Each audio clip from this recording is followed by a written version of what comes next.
स्वागत है दोस्तों आप सभी का मुंबई स्टार न्यूज़ चैनल में। दोस्तों हम मौजूद है मुंबई के चेंबूर इलाके के आरसीएफ पुलिस स्टेशन के बाहर। दोस्तों काफ़ी बार देखा गया है कि मुसलमान समुदाय को जो है का हमेशा जो है टारगेट किया जाता है, कभी नबी की शान में गुस्ताखी, और आज तो ऐसी हद हो गई चेंबूर के विष्णुनगर इलाके में कि अल्लाह को जो है गलत सलत जो है बोला गया है। इसी सिलसिले में यहाँ के कुछ स्थानिक आरसीएफ पुलिस स्टेशन के बाहर जो है मौजूद है। काफ़ी भीड़ है यहाँ पर और यहाँ के कुछ ज़िम्मेदार हैं, हम बात करेंगे इनसे कि यहाँ पे आरसीएफ पुलिस स्टेशन द्वारा जो है किस तरीके की कार्रवाई यहाँ पर जो है की जा रही है और यहाँ के लोगों का क्या कहना है। क्योंकि क्या कहा जाता है ना कि गेहूं के साथ घुन भी पीसा जाता है, तो यहाँ पर बड़े हादसे होने के भी चांसेस लग रहे हैं। तो सर क्या कहेंगे, क्या हुआ था आज असल में? कैसा था ये? आज हम अपने कार्यालय में थे, social democratic party of India के कार्यालय है वाशीनागा के अंदर, उसके अंदर में हम बैठे हुए थे। कुछ लोग वहाँ पर आए कि भाई हमारे साथ में ऐसी ऐसी दुर्घटना घटी 18 तारीख को। श्याम नाम का व्यक्ति जो अपनी पापा नाम की लड़की का 18 तारीख को जन्मदिन मना रहा था, उस दौरान पैसेज के अंदर में बहुत ज़ोर शोर से डीजे बजा रहा था। तो डीजे बजा रहा था तो बहुत डिस्टर्बेंस था उन लोगों को। अब डीजे की आवाज़ तो आपको पता ही है कि किस तरह से लोगों की नींद उड़ा देती है। तो कुछ लोगों ने रंगा नाम के व्यक्ति को कॉल किया, कुछ लोगों ने, क्योंकि अनीस नाम का जो व्यक्ति है उसके पड़ोस में बाजू में ही उसका रूम नंबर 10 है और श्याम का जो है 11 और 12 है, जो अवैध तरीके से वहाँ पर रह रहा है, ताला वाला तोड़ के बीएमसी के उसमें अवैध तरीके से रह रहा है। तो जब रंगा को कॉल गया कि इस तरह से ये डीजे वजे बजा करके यहाँ पर डिंगाना चल रहा है, तो रंगा ने तुरंत वहाँ पर आया और उसके ऊपर में एक्शन लेते हुए उसको बोला कि ये साउंड कम कर और जो 11 नंबर का रूम है जिसके अंदर में उसको खाली कर, जिसको भी तूने रखा है उसको खाली कर। तो ये बात उसको बुरी लगी और उसने क्या किया, दूसरे दिन 19 तारीख को शाम को 5 बजे वैदुन्निसा, अनीस की बीवी अनीस और उसकी एक साली थी सूफिया नाम, वो वहाँ पर घर में मौजूद थे। ये डायरेक्ट घर के अंदर में घुसा, उनको गाली गलौज देने लगा, अभद्र तरीके से बहुत गंदी गंदी गालियाँ दी उसने। जब उन लोगों ने कहा कि भाई हमारा इसमें कोई रोल नहीं है, हमने इसमें किसी को कंप्लेंट नहीं किया, हम अल्लाह की कसम खा के कहते हमने नहीं कहा, तो उसने जो है ना अल्लाह की शान में बहुत ही भद्दे लफ्ज़ में गाली देना शुरू किया, गुस्ताखी किया। अब मैं बोलना नहीं चाहता, एक एज ए मुस्लिम हूँ, मुझे वो बात ज़बान पे लाने के लिए तकलीफ़ होती है। उसने गाली दिया। ये तो पूरे हिंदुस्तान के अंदर में आप देख रहे हो कि जो भी उठे सुटे, यती नरसिंहानंद है वो मोहम्मद सल्लल्लाहु अलैहि वसल्लम की शान में गुस्ताखी कर रहा है। हाँ, फिर उसके बाद में वो यहाँ पर एक 1.5 फुटिया रहता है जो मीरा रोड से फ्लैश में हुआ है, सबकी नज़रों में आया है। तो ऐसे लोग जो ना आए दिन कुछ ना कुछ विवादित बयान देते रहते हैं। वो कैसा है ना, एक दो समुदाय के बीच में एक तनाव पैदा करना, किस तरह से भाईचारे वालों माहौल को ख़राब करना, ये इनकी मंशा ही यही है। और लाइमलाइट में रहना इनका हमेशा काम है। लाइमलाइट में कैसा रहेंगे लोग, चर्चा में कैसा रहेंगे? आप किसी समुदाय के बारे में बोल देवे वो ऑटोमेटिक चर्चा में आ जाता। और बीजेपी के लोगों का तो यही हाल है, जब देखो आप मुस्लिम समुदाय के बारे में कुछ ना कुछ बोलेंगे और उनके बारे में बोलेंगे जिनके ऊपर हमारी आस्था है। अल्लाह के रसूल के बारे में अक्सर ये लोग कहते रहते हैं, आप गलत आप शब्द टिप्पणी करते रहते हैं। तो यहाँ पर जो है ना हम जोश में आते हैं, उनको पता है।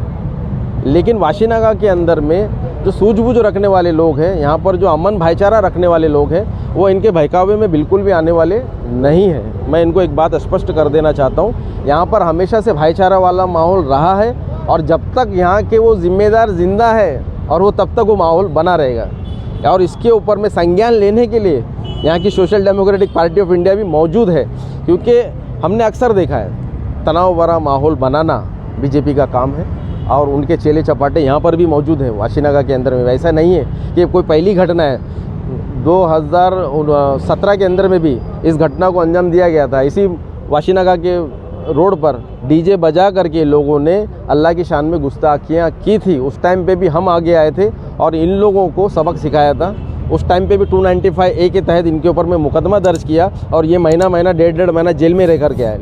लेकिन वही हवा आज भी कहीं ना कहीं कोई कोने में बची है, उसको हम उखाड़ के ज़रूर फेंकेंगे। सर ये श्याम नाम का बंदा जो है कोई पार्टी से ताल्लुक़ रखता है क्या? पार्टी से मैंने क्या कहा, पार्टी से तो कोई ताल्लुक़ रखता है या नहीं रखता वो मैं नहीं जानता, लेकिन ऐसी सोच से तो ताल्लुक़ रखता है। अगर वो सोच से अगर वो नहीं ताल्लुक़ रखता तो क्या होता, वो जो जिसके घर में घुसा था वो उसका भी सम्मान करता। कहीं ना कहीं उसके भी घर में माँ है और कहीं ना कहीं उसके घर में भी बेटियाँ हैं, तो वो दूसरी की बेटी और माँ बहनों का भी सम्मान करता, ना कि गाली देता। सर विष्णुनगर, भारत नगर और जो है वाशीनाका का पूरा इलाका हिंदू मुसलमान एकता की जो है एक मिसाल पेश करते हैं हमेशा से, मतलब एक सदियों से वहाँ पे हिंदू मुसलमान एक साथ रहते हैं। तो आज ये बंदा जो है एक कोशिश कही जा सकती है कि कोई कोशिश ही की गई कि दंगा फैलाने की। तो पुलिस से क्या मतलब आश्वासन मिला, किस तरीके के कलम लगाए गए उस पर और उसको अरेस्ट किया गया है या नहीं किया गया है? देखिए कैसा है ना, ये आप जो बोल रहे हैं कि यहाँ पर जो एक माहौल क्रिएट किया गया दंगे जैसा, मैं आरसीएफ पुलिस का शुक्रिया अदा करता हूँ। और मैं 2013 से आरसीएफ पुलिस को बाखूबी नज़दीकी से जानता हूँ। आरसीएफ पुलिस यहाँ पर जो है ना अमन को बरकरार करने में सक्षम है। मतलब यहाँ पर कोई भी विवाद पल नहीं सकता, कोई भी तनाव बढ़ नहीं सकता, ये आरसीएफ पुलिस का काम है। मतलब आरसीएफ पुलिस इतनी अच्छे तरीके से काम करती है, हर समुदाय के लोगों को, चाहे वो हिंदू हो चाहे वो मुसलमान हो, दोनों को सूझबूझ के साथ समझाने का काम करती है और इस तनाव को रोकने का काम करती है। सर कुछ महीनों पहले जो है एमपी इलेक्शन था, यहाँ पर कुछ पार्टी आई थी कि भाई हमें बचा लो मुसलमानों के पास, महाविकास अघाड़ी, उन्हें जो है जिताया भी गया। आज जो है यहाँ पर दूर दूर तक के महाविकास अघाड़ी के कोई नेता कार्यकर्ता कोई दिखाई नहीं दे रहे, क्या कहेंगे? ये तो देखो हमारे जितने भी उलमाए थे लोकसभा के इलेक्शन में, उन्होंने कहा कि अपने वोट को ज़ाया ना होने दें, अपने वोट को अपनी सूझबूझ के साथ डालें, और कहाँ डालना है आप लोगों को पता है। ये उलमा चिल्ला करके बोला, लेकिन मैं देखता हूँ इसी हिंदुस्तान के अंदर में हमारी बहनों को कॉलेजों के अंदर में नकाब पहन के जाने से भी रोका गया। ये मसला नकाब का उडुपी कॉलेज कर्नाटक से निकला, उस वक्त हमारे उलमा जो ना खामोश थे। तो मैं ये समझता हूँ कि हमारे जो कौम के लोग हैं वो असल में नपुंसक है, डरे हुए लोग हैं, घबराए हुए लोग हैं। और यहाँ पर जो आप महाविकास अघाड़ी की बात कर रहे हैं, हमें किसी से कोई उम्मीद नहीं है, क्योंकि इतने साल कांग्रेस ने भी राज किया, उसके शासनकाल में हम मुसलमानों को तहफ़्फ़ुज़ मिल जाए ऐसा कोई काम उन्होंने नहीं किया। कहीं ना कहीं एक राजनीति की, एक वोट की राजनीति उन्होंने की है। और धीरे धीरे ऐसा हो गया कि हिंदुस्तान का हर मुसलमान जानने लगा, लेकिन मजबूर है। आज इन्हीं उलमाओं के चलते वो मजबूरन उन्हीं को वोट देने पे मजबूर है। सलमान अज़हरी साहब 10 महीने से जेल में है। सलमान अज़हरी साहब ने बोला आप अपने लिए अपनी सियासी पार्टी क्यों नहीं बनाते हो, आप अपने लिए अपनी सियासी पार्टी बनाइए, आप दूसरे के मोहताज क्यों हैं। तो हम चाहते हैं कि हम लोग जो है अपनी एक सियासी पार्टी बनाएं और अपनी ताकत को बनाने का काम करें, जो हिंदुस्तान के अंदर में सिर्फ विकास के मुद्दे पे काम करें, ना कि जातिवाद के मुद्दे पे। सर इसकी गिरफ्तारी को, शाम की गिरफ्तारी को लेके क्या कहेंगे, कौन कौन से कलम लगाए गए? शाम के ऊपर में जैसे 295A था पहले, उसको अभी ये लोगों ने BNS की धारा 302 और 333, 79, 115 और 33 के तहत इन लोगों ने तो इसमें आपकी तरफ से मतलब क्या है कि सब चीज़ कलम सब बराबर सही तरीके से लगे? कलम नहीं बराबर है। ये जैसा उसने अल्लाह की शान में जो गुस्ताखी की थी, 298 होना चाहिए था, तो उन लोगों ने उसको BNS की धारा 302 लिया है उसके अंदर में। सर आखिरी हमारा सवाल है कि जो वाशीनाका का पूरा इलाका है, तो वहाँ पर किस तरीके से इस माहौल को जो है बिगाड़ने की कोशिश की गई, तो लोगों को क्या बताएंगे आपके कि संयम रखे और शांति बनाए रखे इस मामले को, क्या कहेंगे? नहीं, मेरा तो वाशीनाका की आवाम से और यहाँ के लोगों से यही कहना है कि हम बरसों से यहाँ पर रहते हैं एक परिवार का हिस्सा बनकर, और इस परिवार को टूटने नहीं देना है, ये मेरा यही कहना है। हम हमेशा मिल के रहेंगे, सूझबूझ के साथ में रहेंगे, भाईचारे को कायम रखेंगे। ऐसी बात ताकि करता है तो ऐसा सड़कों पे आकर के उत्पात नहीं मचाएंगे। हम शांति तरीके से हम चौकी में आएंगे, कानूनी प्रतिक्रिया को अपनाएंगे।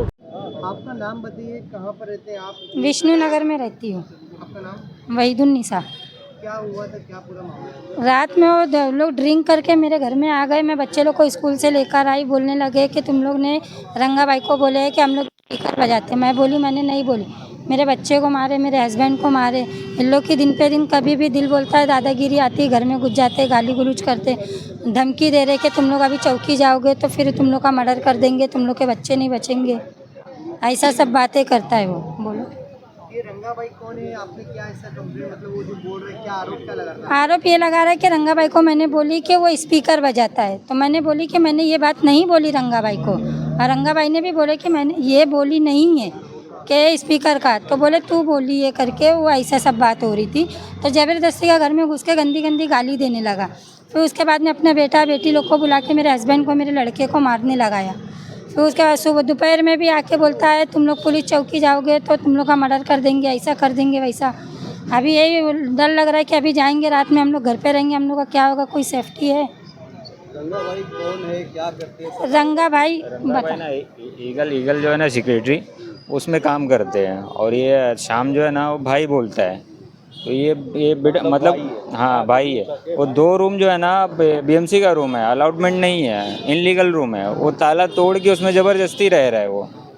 सोसाइटी के लोग कुछ बोलते नहीं? नहीं, उसमें सोसाइटी नहीं बनी हुई, इसी हमने बिल्डिंग के लोग कुछ नहीं बोलते। वो ऐसे ही करता है, दिन का हर हफ्ते में किसी न किसी के साथ झगड़ा रहता है। और मेरा घर उसका घर एकदम आमने सामने है। परसों भी बर्थडे था, कल भी उसके घर में बर्थडे था। अब उसको तकलीफ किस चीज़ की हुई कि हम लोग ने मतलब कुछ जाके ना रंगा को बोल दिए, लेकिन हम लोग रंगा भाई को कुछ नहीं बोले। तो वो डायरेक्ट घर में आते साथ गाली गुलूस। उसके बाद 10 मिनट के बाद आने के बाद ना फिर वो सीधा हाथ छोड़ना चालू कर दिए लोग। मुझे मारा, ये मेरे लड़कियों को मारा। उसके बेटे ने हाथ छोड़ा, फिर मेरे हस्बैंड के ऊपर हाथ छोड़ा। पहले मेरे लड़के के ऊपर उसके बेटे ने हाथ मारा, फिर उसके बाद मेरे हस्बैंड पे हाथ छोड़ा, मेरे पे भी हाथ छोड़ा उसने।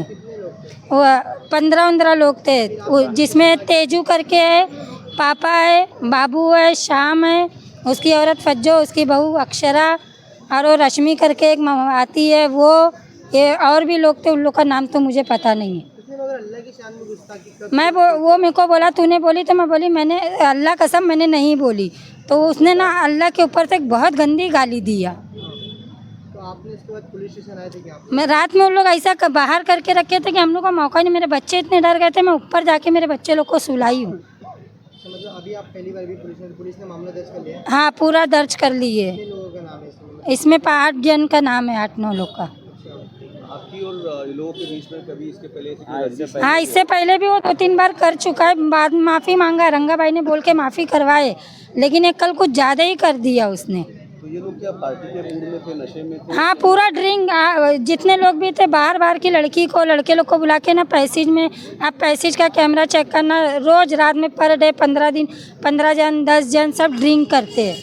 तो ये आपको भी उसने मारा? मेरे को धक्का उक्का दिया, मैं इनको बचाऊं कि इसको बचाऊं, ऐसा हो गया था। इसको बोले मेरी बहन है, खाला की लड़की, इसको बोले इसको भी मारेंगे। तो ये जो आपको लग रहा है कि क्यों इस तरीके से हुआ, क्या उसकी हर दिन की दादागिरी है, किसी न किसी को मारते ही रहता है, और बहुत कमजोर लोग पे ही वो हाथ छोड़ता है। तो रंगा के ऊपर या उसके भाई पे इसके पहले कोई मामला दर्ज हुआ है? नहीं पता वो चीज़ का। उसका साथ नहीं देते, रंगा भाई उसका साथ नहीं देते, रंगा भाई उसका साथ नहीं देते। कोई मामला दर्ज है पहले तो? उसके ऊपर मामला, शाम के ऊपर बहुत मामला दर्ज है चौकी के अंदर। इससे पहले भी बहुत मसले उसने किए हैं, बहुत सब कुछ है इसका यहाँ पे। तो अभी जैसे आपने मामला दर्ज कराया पुलिस स्टेशन में, तो वो दोनों कहाँ हैं? और जिनके लोग पे एफआईआर दर्ज हुई वो लोग कहाँ हैं? वो तो पता नहीं। मैं 5 बजे से समझ लो यहाँ चौकी के अंदर हूँ। अभी आधा से पौना घंटा हुआ मुझे बाहर आके। मुझे कुछ नहीं पता बाहर का कि वो है कहाँ पे, घर पे है कि कहाँ है। जो हमारे अल्लाह की शान में गुस्ताखी की गई है आज, जैसे कि इतनी बड़ी गुस्ताखी की गई है जिनकी माफ़ी तलाफ़ी भी नहीं हो। अल्लाह की शान में उसने इतनी बड़ी गाली दी है, जिनकी अल्लाह ने सारी दुनिया बनाई है, अल्लाह ने पूरी कायनात बनाई है। उस शख्स को तुम गाली दे रहे हो। उसके बाद में मुसलमानों को टारगेट किया जा रहा है, नबी की शान में गुस्ताखी की जा रही है, मौला अली सरकार शेर खुदा के उनको टारगेट किया जा रहा है। तो एक क्या मुसलमान को टारगेट क्यों किया जा रहा है? अच्छा, ये जो अल्लाह की शान में जो गुस्ताखी जो किसने किया है, ये कैसे पता चला आपको? ये हमारे को ग्रुप में वीडियो आया था।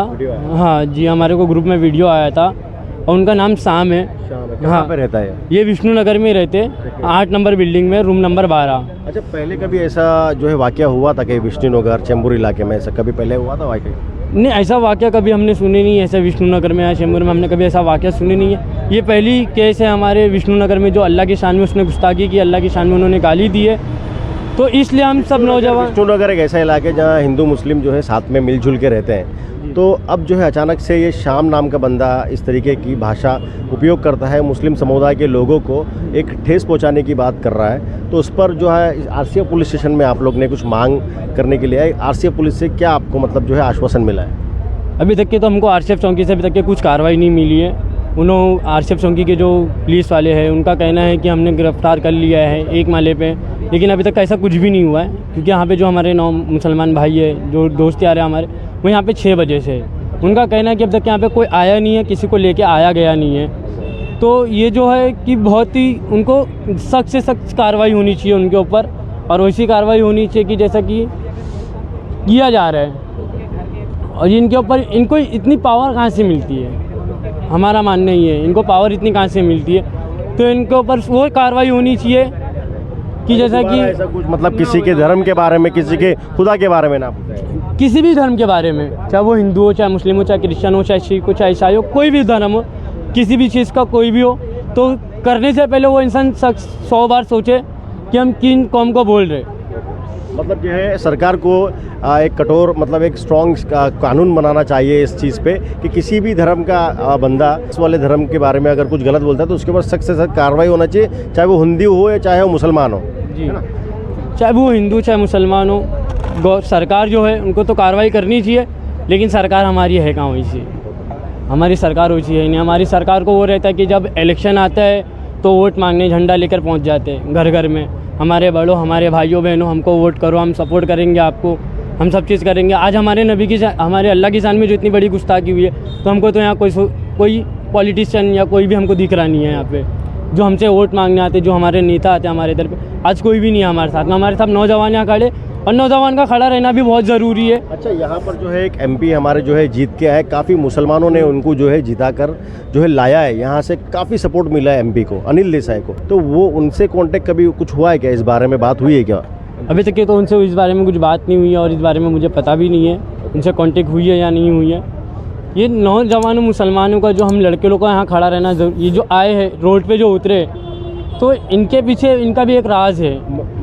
महाविकास अघाड़ी के नेता कहाँ हैं अब कहाँ पर है ही नहीं, आप खुद देख रहे हो, यहाँ मौजूद ही नहीं है। यहाँ तो सब नौजवान लड़के खड़े, हम अच्छा खड़े रहने अगर कभी कुछ नुकसान हुआ तो जो है जनता मरे, नेता अपने घर पे आराम से बैठे रहे वोट लेके, तो नेता को काम ही है ना, हिंदू मुस्लिम का कराना, हिंदू मुस्लिम का लड़ाना, नेताओं का काम ही है। उसके बाद में वो एसी में बैठे रहते और टीवी पे अपना न्यूज़ देखते रहते हैं। यहाँ हिंदू मर रहे, गरीब मर रहे, उनसे मतलब नहीं है। अभी तक हमें उन्होंने कुछ आश्वासन दिए ही नहीं है। हम यहाँ पे आ रहे हैं, वो आके बोल रहे हैं यहाँ से भीड़ मत करो, चले जाओ। क्या आश्वासन देंगे? हम 6 बजे से यहाँ पे वेट कर रहे हैं, वो क्या कर रहे हैं हमें तो मालूम होना चाहिए ना, वो क्या कर रहे हैं। अच्छा, इस तरीके की गतिविधियाँ जो है, इस तरीके के हेट स्पीच इंडिया में दी जा रहे हैं, कभी मुसलमानों को ही जो है टारगेट किया जा रहा है कि कभी ऑफ कोर्स मुसलमानों को ही टारगेट किया जा रहा है। तो इस पे सरकार को किस तरीके का कानून बनाना चाहिए स्ट्रिक्ट, चाहे वो हिंदू हो चाहे वो मुसलमान हो? सरकार को एक स्ट्रिक्ट कानून ये बनाना चाहिए, चाहे वो हिंदू हो, मुस्लिम हो, सिख हो, ईसाई हो, क्रिश्चियन हो, कोई भी हो, कोई भी धर्म हो, अगर कोई किसी के पैगंबर, किसी के भगवान, किसी के मूर्ति, किसी की देवी देवताओं के खिलाफ अगर कोई भी बोलता हो, चाहे वो मुस्लिम हो, हिंदू हो, कोई भी हो, उसके खिलाफ सख्त से सख्त कार्रवाई होनी चाहिए। हमें पुलिस वालों से बहुत निवेदन, हाथ जोड़ के उनसे विनती करता हूं मैं कि हमें बस केवल कार्रवाई चाहिए। बस संविधान में जो जितना उनसे हो सकता है वो करें, वो किसी के दबाव में आके हिंदू मुस्लिम ना करें। जो भी हो रहा है अच्छे के लिए करें, बस जो अच्छा करेंगे बस अच्छा ही होना चाहिए बस। अच्छा, यहाँ पर ऐसा भी देखा गया है कि काफ़ी हिंदू भी जो है यहाँ पे शामिल है। शाहाम नाम का जो बंदा है जिसने ये अल्फाज यूज़ करे, उससे नाराज़ भी है, तो उनका क्या कहना है इस बारे में? अभी आप देखें, हिंदू हैं वो भगवान बोलते हैं, मुस्लिम हैं तो वो अल्लाह बोलते हैं। हर कोई अपने अपने मजहब में अपने अपने तरीके से पूजा करता है। तो यहाँ पे ज़रूरी नहीं केवल एक ही कौम के लोग हैं, हिंदू भी है। मेरे बहुत सारे दोस्त भी हैं, वो भी आए थे, बहुत सारे हिंदू भी हैं, उनको भी इसके खिलाफ़ आपत्ति है। वो बोल रहे हैं अल्लाह हो या भगवान हो, अगर कोई इसके खिलाफ़ बोलता है, अल्लाह के खिलाफ़ बोलता है, भगवान के खिलाफ़ बोलता है, तो हम उसके खिलाफ़ खड़े हैं।